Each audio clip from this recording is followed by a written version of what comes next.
Hey budget gardeners, Vita Loca here. Join me today as I show you how to collect the seeds off of this balloon flower. So let's go.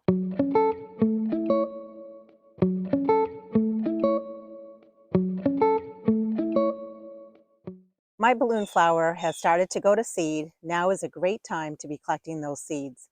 It is fall here in my New Hampshire Zone 5B garden. And what you're looking for when collecting the seeds off of a balloon flower is you want it so that these pods have formed where the blossoms were. And one tip to know that the seeds are ready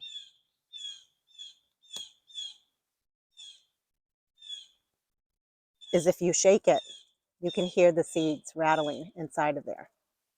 So what we're going to do is we're going to go ahead and collect some of the seed pods right now. And I'm just clipping them off with my fingers, but you can use a scissor or something.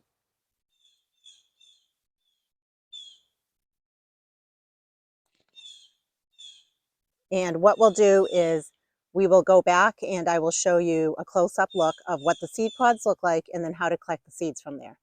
Balloon flowers come in a few different colors. You typically find them in a purple or a blue color, but you also can find them in a white as well as a pink color.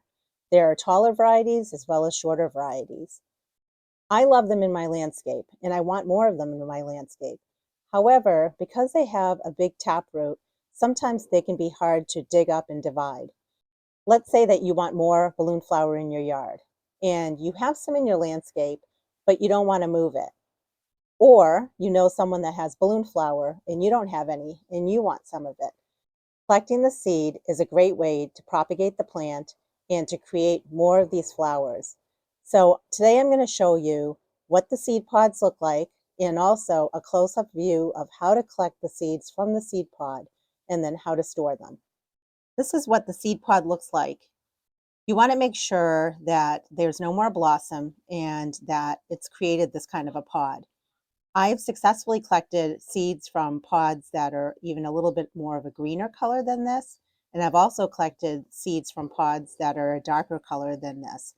And sometimes when you give it a little bit more time, the top of the pod starts to open up and show the seeds that are inside there. What I'm going to do is open this up for you and we're going to look at the seeds that are hidden inside the seed pod.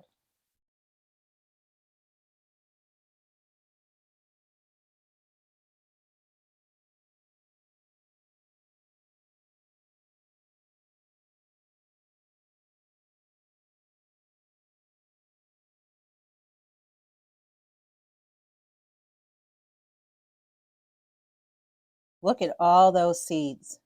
Can you believe that each seed will create one plant? That is a ton of seeds right there. And that's just from one pod. And I haven't even released all the seeds out of this one pod.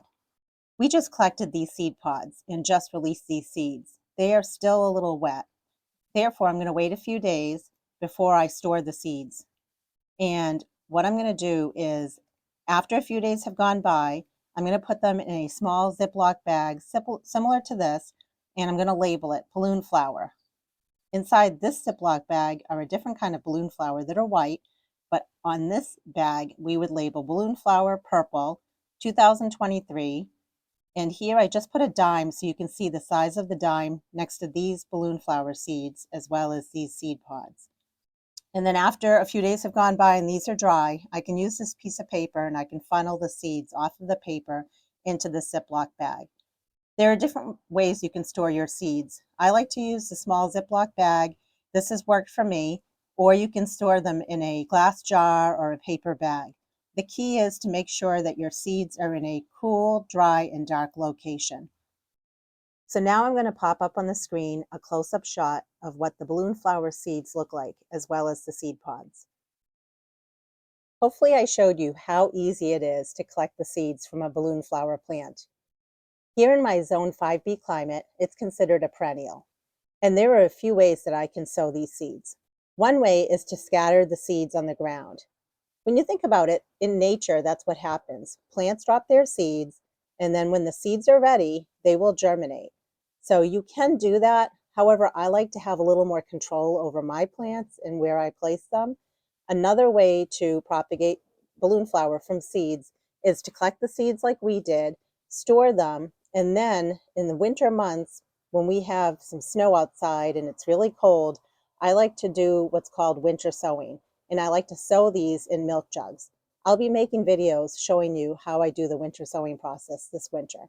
And then a final way that you can start these seeds is under grow lights. Now, the big thing is with different perennials, some perennials require what's called a cold, moist stratification period, and other perennials do not require that. I'll be sure to put up on the screen whether or not balloon flower requires a cold, moist stratification period. I hope you've been enjoying these videos that I've been making lately regarding how to collect seeds and how to store them. And come this winter and spring, I will show you my process for starting all of these seeds either indoors under grow lights or outdoors using the winter sowing method. So you don't want to miss those videos.